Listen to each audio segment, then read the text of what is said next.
ආයිබෝවන් ඔබ පිළිගන්නවා ඉතාමත් ආදරෙන් හීන් සුවය YouTube channel එකට. මගේ අරමුණ ඔබගේ සෞඛ්‍ය ප්‍රවර්ධනය සඳහා අවශ්‍ය සෞඛ්‍ය අධ්‍යාපනික දැනුම ඔබ වෙත රැගෙනීම. අද දවසේ මම කතා කරන්න යන්නේ මේ දවස්වල ඔබට ඇහෙන කතා බහට ලක් වෙන මාතෘකාවක් ගැන. ස්ත්‍රී පුරුෂ සමාජ භාවය. එහෙම නැතිනම් අපි මේක ඉංග්‍රීසියෙන් කියනවා ජෙන්ඩර් සෝෂියලිටි කියලා. මොකද්ද මේ ස්ත්‍රී පුරුෂ සමාජ භාවය කියන්නේ? ඇත්තටම මේ මාතෘකාව කතා බහ කරනකොට අපිට දකින්න ලැබෙනවා මේ පිළිබඳව හරි අවබෝධයක් නැතුව හරි තොරතුරක් දන්නේ නැතුව සමහර වෙලාවට සමහර පුද්ගලයෝ ජනමාධ්‍ය හරහා සමාජ මාධ්‍ය හරහා බොහෝ තොරතුරු හුවමාරු කරනවා. ඉතින් අපේ සමාජයේ ජීවත් වෙන පුද්ගලයන් මේ පිළිබඳව දන්නේ නැති හින්දා අපේ මිනිසුන් වැරදි අවබෝධයක් ගන්නවා මේ ස්ත්‍රී පුරුෂ සමාජභාවය කියන මාතෘකාව පිළිබඳව.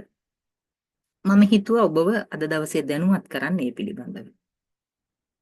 ස්ත්‍රී පුරුෂ කියලා අපි ගත්තහම ස්ත්‍රියක් වෙන්නේ කොහොමද පුරුෂයෙක් වෙන්නේ කොහොමද? එහෙම නැතිනම් අපි පුද්ගලයෙක් ස්ත්‍රියක් කියලා හඳුන්වන්නේ පුරුෂයෙක් කියලා හඳුන්වන්නේ කොහොමද? ඔබ දන්නවා දරුවෙක් උපදිනකොට දරු උපතකදී ඒ දරුවාට ඒ දරුවාගේ ලිංගේන්ද්‍රිය පිහිටීම අනුව ඒ දරුවාට ස්ත්‍රී පුරුෂ භාවය හිමි වෙනවා.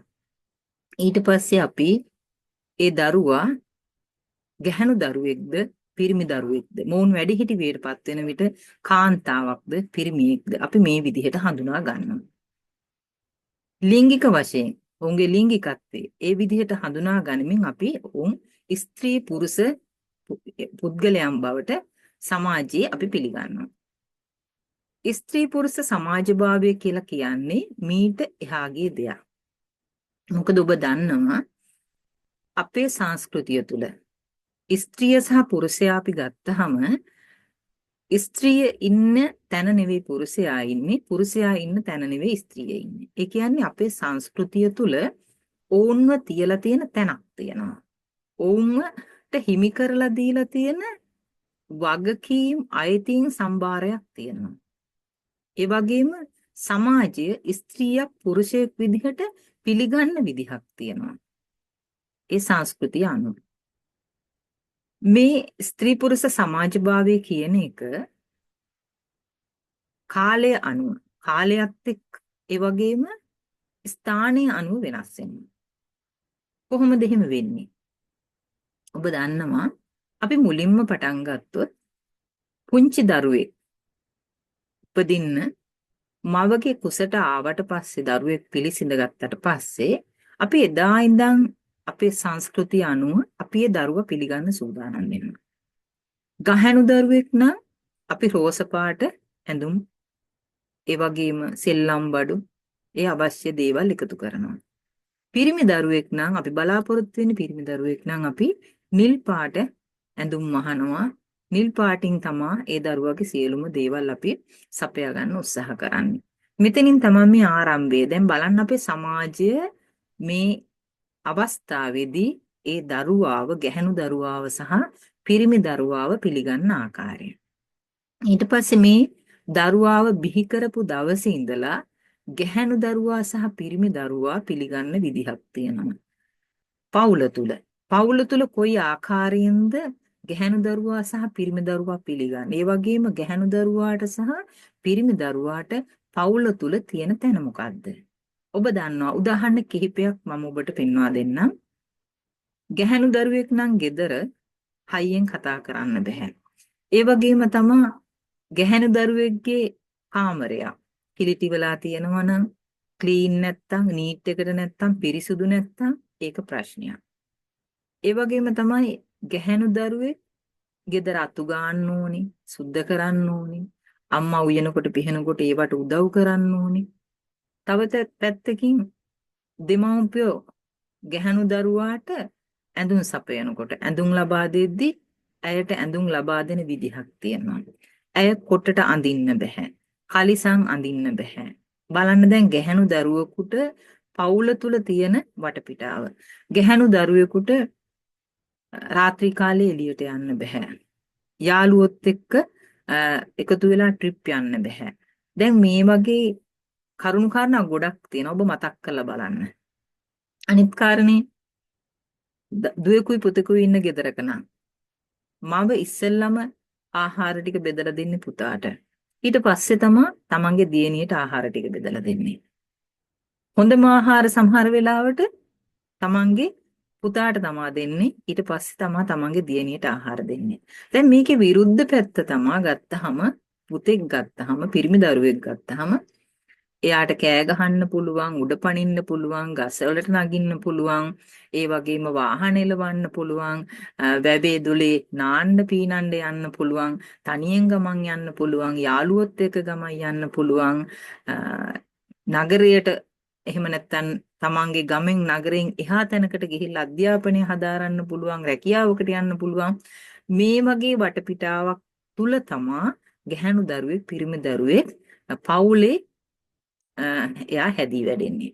එතකොට එතනමත් ඇයට හිමි කරලා දීලා තියෙනවා ඇයට සහ ඔහුට පවුල තුල දරුවා ගැහැණු දරුවෙක් කොතනද ඉන්න ඕනේ පිරිමි දරුවෙක් කොතනද ඉන්න ඕනේ. ඒ වගේම තමයි මේවා ගැන දරුවන් එක කතා කරනවා. මේවා දරුවෝ දකිනවා. ඊට පස්සේ ඒ තුල දරුවෝ අනුගත වෙනවා. මේ වැඩෙන දරුවෝ වැඩිහිටියෙක් වෙනකොට ඒ තුල අනුගත වෙනවා. ඊට පස්සේ මෝන් පාසලට ගියාට පස්සේ පාසල තුල මොකද වෙන්නේ? පාසල තුල ඔබ බලන්න ශිෂ්‍ය නායක නායිකාව පත් කරනකොට ඒ වගේම පාසල තුල සමහර වැඩ කටයුතු වුණ පවරනකොට උදාහරණයක් විදිහට බ්ලැක් බෝඩ් එකේ බ්ලැක් බෝඩ් එක කළු කරන්න ඕන නම් ඒක බාර දෙන්නේ පිරිමි දරුවන්ට. ගැහැණු දරුවෝ පන්ති අතු ගන්න ඕනේ. ගහකට නගින්න ඕන නම් පිරිමි දරුවෙකුට කියනවා ගහට නගින්න, ගැහැණු දරුවන්ට ගහට නගින්න දෙන්නේ නැහැ. විෂයධාරාව තෝරාගනිද්දී ඔබ බලන්නේ විෂයධාරාව තෝරාගනිද්දී ගැහැණු දරුවන්ට ගොඩක් වෙලාවට විෂයධාරාව තෝරාගන්න ගුරුවරියක් වෙන්න, වෛද්‍යවරියක් වෙන්න. එතකොට පිරිමි දරුවන්ට හැම වෙලාවෙම කියන්නේ මොකද්ද? ඉංජිනේරුවෙක් වෙන්න. දැන් විෂයධාරාව තෝරාගන්නකොට පාසල තුල එවැනි වටපිටාවක් තියෙන්නේ. තව බොහෝ දේවල් තියෙනවා. ඔබ කල්පනා කරලා බලන්න ඔබේ ජීවිතේ ඔබ පාසල් සමයේ කොයි ආකාරයෙන්ද අපේ ගුරුවරු අපිට සැලකුවේ? අපි පාසල් වටපිටාවේ කොහොමද අපි ජීවත් වුනේ? කොහොමද ඒ ක්‍රියාකාරකම් වලට සම්බන්ධ වුනේ? ක්‍රීඩාවට කොහොමද සම්බන්ධ වුනේ? ගැහැණු ළමයි පිරිමි ළමයි කියලා කොහොමද එතන තිබුණ වෙනස, ඒ පරිසරය? ඊට පස්සේ අපි සමාජගත වෙනවා. අධ්‍යාපනය ලැබෙනවා. ඊට පස්සේ නිවසින් බැහැර වෙනවා, සමාජගත වෙනවා. සමාජගත වුණාට පස්සේ රැකියාවලට යනකොට රැකියාවලදී අපිට කාන්තාවන් සහ පිරිමින් වශයෙන් විවිධ රැකියාවන් තියෙනවා. සමහර අවස්ථාවල කාන්තාවන්ට විතරයි සමහර රැකියා කරන්න පුළුවන්. සමහර රැකියා කරන්න පුළුවන් පිරිමියට විතරයි. දැන් ස්ත්‍රී පුරුෂ සමාජභාවය ගැන කතා කරද්දී මෙතන කතා කරන්නේ ස්ත්‍රියගේ පැත්ත පමණක්ම නෙවෙයි. පුරුෂයාගේ පැත්තත් කතා කරනවා. මොකද සමහර වෙලාවට පිරිමියෙක් වීම නිසාම ඔවුන්ට සමහර දේවල් සමාජයේ ගිලිහි යනවා. ඔවුන්ට ලැබෙන්න තියෙන දේවල් ලැබෙන්නේ නැහැ. එතකොට කාන්තාවක් වීම නිසාම සමහර වෙලාවට ඔවුන්ගේ අයිතීන් ලැබෙන්නේ නැහැ. ඔවුන්ට යන්න තියෙන පාරවල් ගොඩක් වෙලාවට වැහෙනවා. එතකොට අපි රැකියාවලට යනකොට බලන්න ඔබ ගාමන්ට් ෆැක්ටරියක ගිහිල්ලා ගාමන්ට් ෆැක්ටරියක වැඩි ප්‍රමාණයක් වැඩ කරන්නේ කාන්තාව. ඒ කියන්නේ මහන්නේ කාන්තාව. එතකොට රියදුරු රැකියාව ගත්තොත් රියදුරු රැකියාව වැඩිපුරම කරන්නේ පිරිමි පක්ෂයේ අය. ඊට පස්සේ අපි වෘත්තීය මට්ටමට අපි ගිහාම වෘත්තීය මට්ටමේ ඔබ බලන්න හෙද වෘත්තිය ගත්තාම හෙද වෘත්තියේ වැඩිපුරම 95%කටත් එහා හෙද වෘත්තියේ යෙදෙන්නේ කාන්තාවන්. පිරිමින්ට ලබලා දීලා තියෙන අවස්ථාව අඩුයි. මේ වගේ ගොඩක් රැකියා තියෙනවා. පොලිසිය ගත්තොත්, ත්‍රිවිධ හමුදාව ගත්තොත්, ඒ වගේම කම්කරු වෘත්තිය වැඩි හරියක් යෙදෙන්නේ පිරිමි අය. හැබැයි මම මෙහෙම කිව්වට අද වෙනකොට සෑහෙන්න මේ අපේ සංස්කෘතිය වෙනස් වෙලා තියෙනවා. මොකද අපේ දෙමව්පියෝ ජීවත් වෙන කාලයට වඩා අපේ කාලය ගොඩක් වෙනස් වුණා.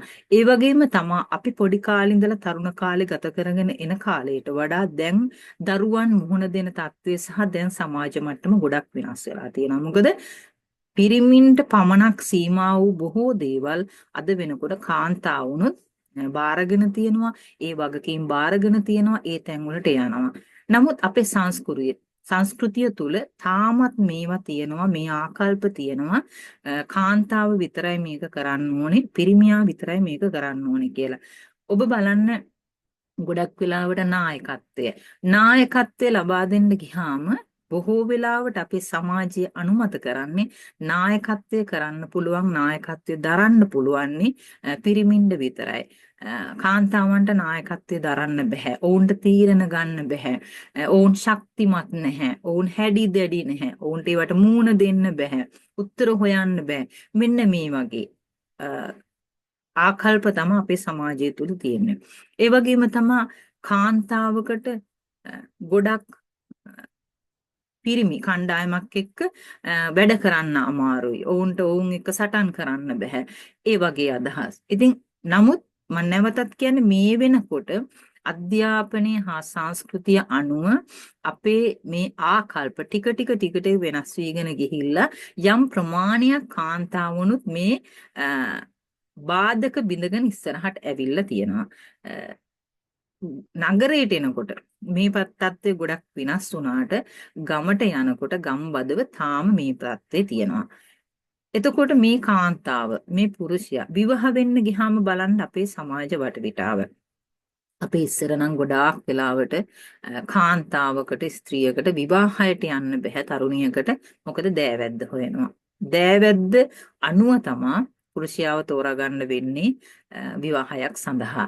අද වෙනකොට එයත් බැහැර වෙලා තියෙනවා. හේතුව යෝජනාවෙන් සිදුවන විවාහවලට වඩා තමන් දැන හඳුනාගෙන යාළු වෙලා සිදුවන ආදර සම්බන්ධතා හරහා සිදුවන විවාහයන් වැඩිවීම නිසා ඒ තත්ත්වයක් දැන් ටිකක් අඩු වෙගෙන යනවා. එතකොට මෙන්න මේක තමයි අපි ස්ත්‍රී පුරුෂ සමාජභාවය කියලා කියන්නේ. ස්ත්‍රියට සහ පුරුෂයාට අපේ සංස්කෘතිය තුල අපි ලබා දීලා තියෙන තැන. මේ තැන නිසා ස්ත්‍රියට සමහර දේවල් නොලැබී යන්නත් පුළුවන්, අවස්ථා නැති වෙන්නත් පුළුවන්. පුරුෂයන්ට අවස්ථාව නැති වෙන්නත් පුළුවන්, සමහර දේවල් නොලැබී යන්නත් පුළුවන්. ඔබ හිතන්න දැන් ඉන්දියාව වගේ රටක් ගත්තොත් මෙය ඉතාමත් බරපතලයි. මොකද ඉන්දියාවේ කාන්තාවක් විවාහ වෙන්න යනකොට අනිවාර්යෙන් මොවුන්ගේ දෑවැද්ද බලනවා. දෑවැද්ද නැත්නම් කාන්තාවකට විවාහ වෙන්න බෑ. ඒ වගේම තමයි ඉතාමත් සෝචනීය තත්ත්වයක ගැහැණු දරුවෙක් කියලා ඉපදෙන්න ඉන්න ගැහැණු දරුවෙක්, ගැබ තුල ඉන්න ගැහැණු දරුවෙක් කියලා දැනගත්තම ඒ දරුවා පිළිගන්න ඒ සමාජයේ කැමති නැහැ. ඒ තරමටම තාම ඔවුන්ගේ ඒ ආකල්ප, ඒ අදහස් තාම ඔවුන් තුළ පවතිනවා. රැකියාවලට යද්දිත් ඒ ආකාරයෙන්මයි. ඒ වගේම සමහර රටවල් වල කාන්තාව සමහර වෙලාවට පුරුෂයා කරන රැකියාවම තමයි කාන්තාවත් කරන්නේ. ඒ ශක්තියම තමයි වැය කරන්නේ. ඒ දැනුමම තමයි වැය කරන්නේ. නමුත් කාන්තාවට ලැබෙන වේතනේ අඩුයි. පඩිය අඩුයි පිරිමියාට වඩා. ඒ කාන්තාවක් වීම තමයි ඒකට හේතුව. ඉතින් මේ නිසා දැන් දියුණු රටවල් ගත්තහම, සංවර්ධිත රටවල් ගත්තහම මේ තත්ත්වය ගොඩාක් අඩුයි. මොකද කාන්තාව පිරිමියත් එක්කම හරියට රැකියාවල යෙදෙනවා. ඒ වගේම ඔවුන්ගේ වේතනය ලබනවා. ඔවුන් ඉදිරියට යනවා. ඔවුන්ගේ තීරණ ගන්නවා. ඕනෑම තනතුරක් දක්වා කාන්තාවකට යන්න දොරවල් ඇරිලා තියෙනවා. විශේෂයෙන්ම මම ඔබට උදාහරණයක් ගත්තොත්, මම කිව්වා වෘත්තීය මට්ටම ගත්තොත් බලන්න, ලංකාවේ හෙද වෘත්තිය ගත්තාම ලංකාවේ හෙද වෘත්තියේ ඉතාමත් අල්පයක් තමයි පිරිමි හෙදවරු. එහෙම නැත්නම් මේල් නර්සස්ලා ඉන්නේ. නමුත් සංවර්ධිත රටවල් දිහා බලනකොට සංවර්ධිත රටවල් වල අර කාන්තාවන් වගේම ඔවුන්ටත් ඒ වෘත්තියට එන්න පුළුවන්. ඒ වගේම තමයි අපේ ලංකාවේ මේල් නර්ස් කෙනෙක් ඔබ දැකලා නැතුව ඇති ෆීමේල් වාට්ටුවක. ඒ කියන්නේ කාන්තාවන් ඉන්න වාට්ටුවක, කාන්තා රෝගීන් ඉන්න වාට්ටුවක වැඩ කරනවා.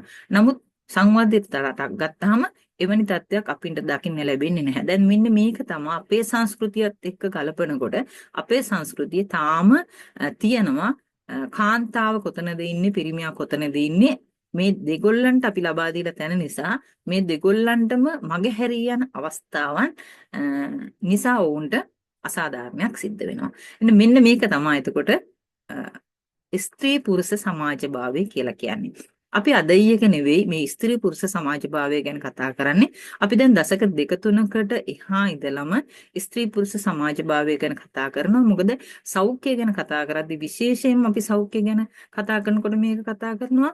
හේතුව ගැහැණු දරුවන්ගේ පෝෂණය පිළිබඳ කතා කරනකොට අපි කතා කරනවා. මොකද මම ඔබට කිව්වා ගම්බදව අපි යනකොට ගෙවල් වලට යනකොට ඒ මිනිසුන් පිළිබඳව කතා කරනකොට ඔවුන්ගේ සංස්කෘතිය කතා කරනකොට ගෙදර ඉන්න පිරිමි දරුවට තමයි හොඳම කැම ටික හම්බ වෙන්නේ, වැඩිම කැම ටික හම්බ වෙන්නේ. ගැහැණු දරුවන්ට ලැබෙන ප්‍රමාණය අඩුයි. යම් තාක් දුරකට එය අඩු වෙලා තිබුණත් මේ වෙනකොට තවත් එවැනි තත්ත්වයන් අපේ සමාජය තුළ පවතිනවා. එතකොට තව බොහෝ කරුණු කාරණා සෞඛ්‍ය පිළිබඳව කතා කරනකොට කතා කරන්න තියෙනවා මේ ස්ත්‍රී පුරුෂ සමාජ භාවය හරහා. ස්ත්‍රී පුරුෂ සමාජභාවය නිසාම ඇතිවෙන ගැටලු වළක්වා ගන්න තමයි අපි කතා කරන්නේ ස්ත්‍රී පුරුෂ සමානාත්මතාවය ගැන. එතකොට අපි මේක කියනවා ජෙන්ඩර් ඊක්වලිටි කියලා. එතකොට මේ ජෙන්ඩර් ඊක්වලිටි එහෙම නැත්නම් ස්ත්‍රී පුරුෂ සමානාත්මතාවය කියලා අපි කතා කරන්නේ ස්ත්‍රීයයි පුරුෂයයි සම හෝ මේ දෙන්නට සමතැන ඕන කියන එක නෙවෙයි. මොකද මේක පිළිබඳව සමාජයේ වැරදි අවබෝධයක් තියෙනවා. මේ ඉල්ලන්නේ සමතැන. කාන්තාවට පුළුවන් ද පිරිමින් කරන දේ කරන්න. පිරිමින් කොහොමද ඒකට මුහුණ දෙන්නේ? මෙන්න මේ වගේ ප්‍රශ්න තියෙනවා. නමුත් වැරදි විදිහට අවබෝධ කරගන්න එපා. මොකද වැරදි තොරතුරු සමාජගත වීම, වැරදි තොරතුරු සමාජය තුළ බෙදා හැරීම නිසා හරි තොරතුරු ලැබෙන්නේ නැහැ සමහර වෙලාවට. ඒ නිසායි අපි වැරදි අවබෝධයෙන් කටයුතු කරන්නේ. එතකොට ස්ත්‍රී පුරුෂ සමාජභාවය තමා හේතු වෙලා තියෙන්නේ ස්ත්‍රී පුරුෂ සමානාත්මතාවය පිළිබඳව කතා කරන්න.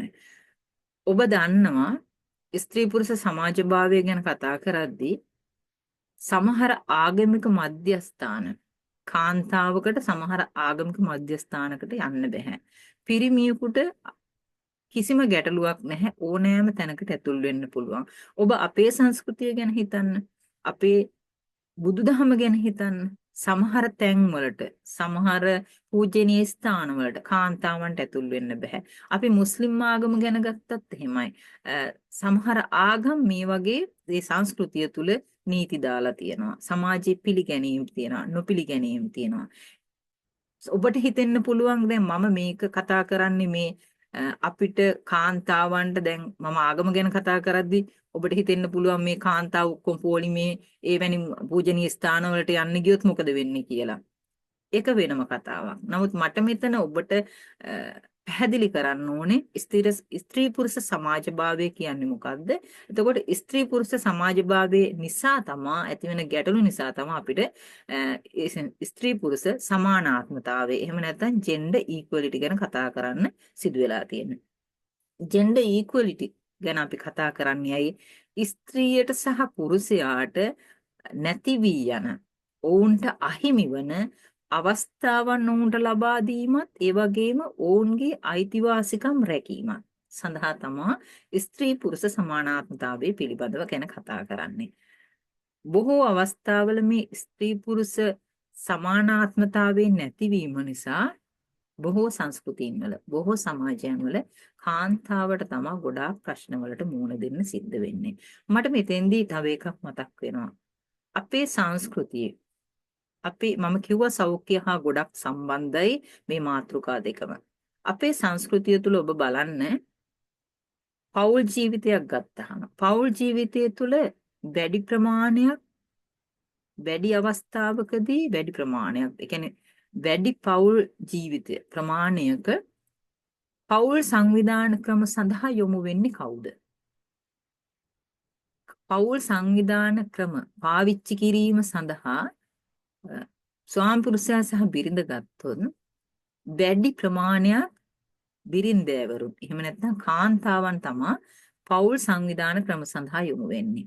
ඊටමත් පහසුවෙන් ඊටමත් ලෙහෙසියෙන් අතුරු ආබාධ රහිතව මොකද කාන්තාව විඳිනවට වඩා අතුරු ආබාධ රහිතව යොමු වෙන්න පුළුවන් පෞල් සෞඛ්‍ය සංවිධාන සඳහා පිරිමින්ට. නමුත් අපේ සංස්කෘතිය අපේ සමාජය තුළ වැඩි දෙනෙක් කාන්තාවන් තමා පෞල් සංවිධාන ක්‍රම සඳහා යොමු වෙන්නේ. ඔබ වැරදියට තේරුම් ගන්න එපා. ස්ත්‍රිය සහ පුරුෂයා සමානයි කියන එක නෙවෙයි මෙතන කියන්නේ. ඒ දෙගොල්ලන්ටම එක හා සමාන අයිතිවාසිකම් තියෙනවා කියන එක. මෙය මානව හිමිකම් පිළිබඳ විශ්ව ප්‍රකාශය තුළ සඳහන් වෙනවා. The Universal Declaration of Human Rights. මේ අනුව සියලු මිනිසුන් ලිංගිකත්වය ඇතුළු කිසිදු ભેදයකින් තොරව නිදහස් හා සමාන ගෞරවය හා අයිතිවාසිකම් ලැබිය යුතුයි කියලා එහි සඳහන් වෙනවා. සමාජීය සංස්කෘතිය වශයෙන් ගොඩනගාගෙන තියෙන වෙනස අපිට බැහැර කරන්න පුළුවන් නම් හෙට දවසේ අපේ සමාජීය සංවර්ධනය, සංස්කෘතිය සංවර්ධනය, ඒ වගේම රටක ආර්ථික, අධ්‍යාපන, සමාජීය, ඒ වගේම සෞඛ්‍ය සංවර්ධනයට සඳහා මෙය උපකාරී වෙනවා. නිවැරදි දැනුම ඔබ ලබා ගන්න. මොකද වැරදි තොරතුරු, වැරදි දැනුම ඔබ තුළට ගලා ආවහම ඔබට එය නිවැරදි කරගන්න කාලයක් යනවා. ඒ නිසා ඔබ උත්සාහ කරන්න නිවැරදි දැනුම ලබා ගන්න, අවබෝධ කරගන්න. ස්ත්‍රී පුරුෂ සමාජභාවය කියන්නේ මොකද්ද? ස්ත්‍රී පුරුෂ සමානාත්මතාවය කියන්නේ මොකද්ද? ස්ත්‍රී පුරුෂ සමාජභාවය නිසා අපිට ස්ත්‍රී පුරුෂ සමානාත්මතාවය ගැන කතා කරන්න වෙලා තියෙනවා. ස්ත්‍රී පුරුෂ සමානාත්මතාවය ගැන කතා කරද්දී එයින් අපිට ලැබෙන වාසි සහ එකිනෙකාට ලැබිය යුතු අයිතීන් අපි රකින්නේ කොහොමද? එකිනෙකාට අපි ගෞරව කරන්නේ කොහොමද? ඔබ සැමට සුවදායි දිව්‍යා.